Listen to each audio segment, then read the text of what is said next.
Alright, so it is the first set of exams for the second year, and only after just really hunkering down and studying, I've realized that second year is way worse than first year.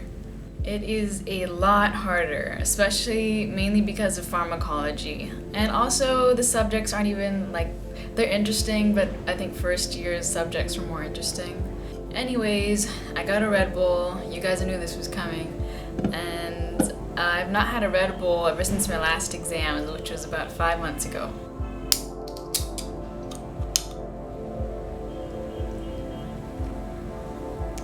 Damn, that's good. Alright, so let's do this.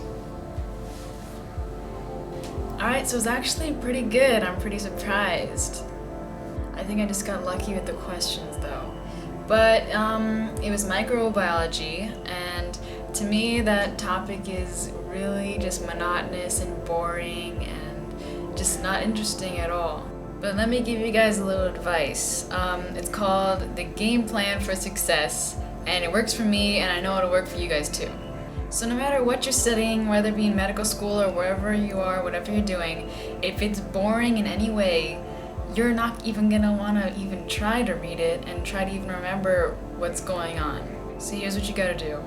You gotta get mentally excited about what you're about to learn.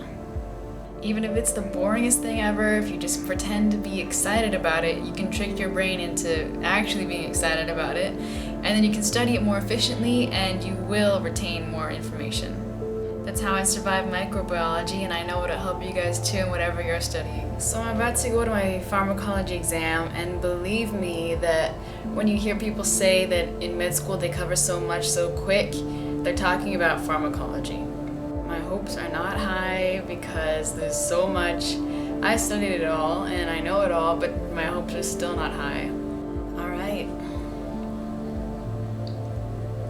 Let's do this. Alright, so it was kind of average, but pharmacology and microbiology, but mainly pharmacology, is pretty much like learning a whole new language because of the drug names.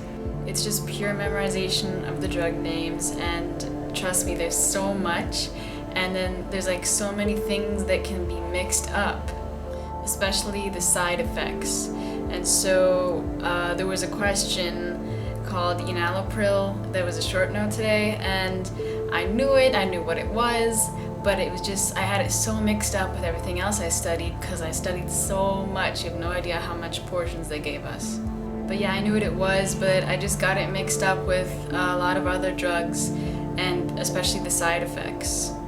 Anybody who wants to join medical school, once I find a way to avoid this, I'll be sure to tell you. So this whole time I've been having vivas, the oral exams, and they've been going well, and so there's nothing really interesting to say.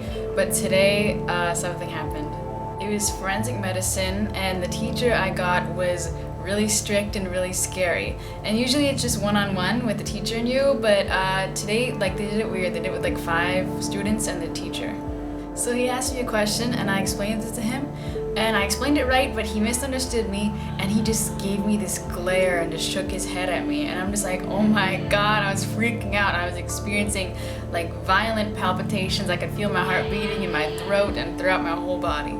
But then I re-explained it to him, and he understood it, and then he said okay, and thank god that was done with. And then at the end of the whole thing, he told me and one other girl to go see the professor.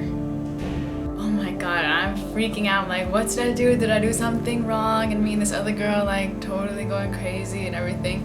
But me and her actually answered the best out of everyone in our group. So I think that's why he chose us. And he just wanted some feedback. He had a whole group of us in there. He just wanted feedback to see how everything was going.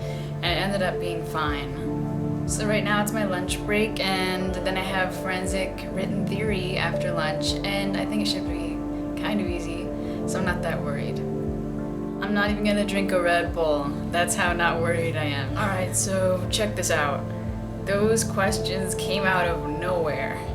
Before the exam, they give us the portions of what might be on the exam, and they're asking questions that weren't even on the portions.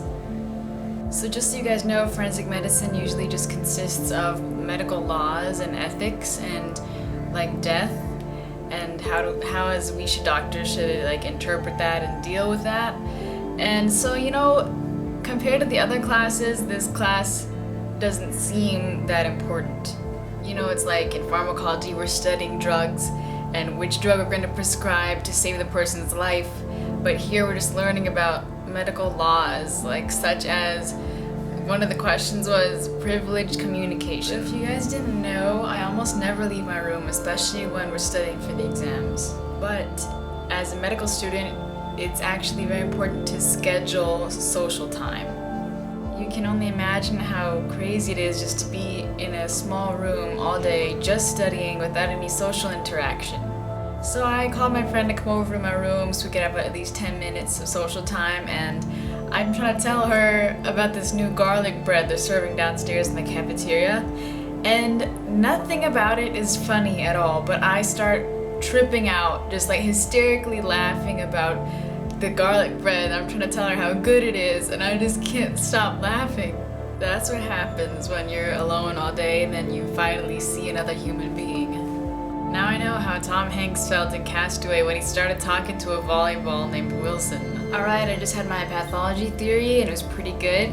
Like I said, it's one of the easier subjects of the second year. And as you can see, I wasn't staying up late every night like I used to as you saw in my previous exam week videos, and that's because I started studying really early on, and I think it actually worked out a lot better. So now I'm pretty much home free. I got my birthday coming up on November 14th. I'm gonna be 21. Then I'm going home on December 14th, and I don't have another set of exams until February. So yeah, that's it guys. Thanks for watching.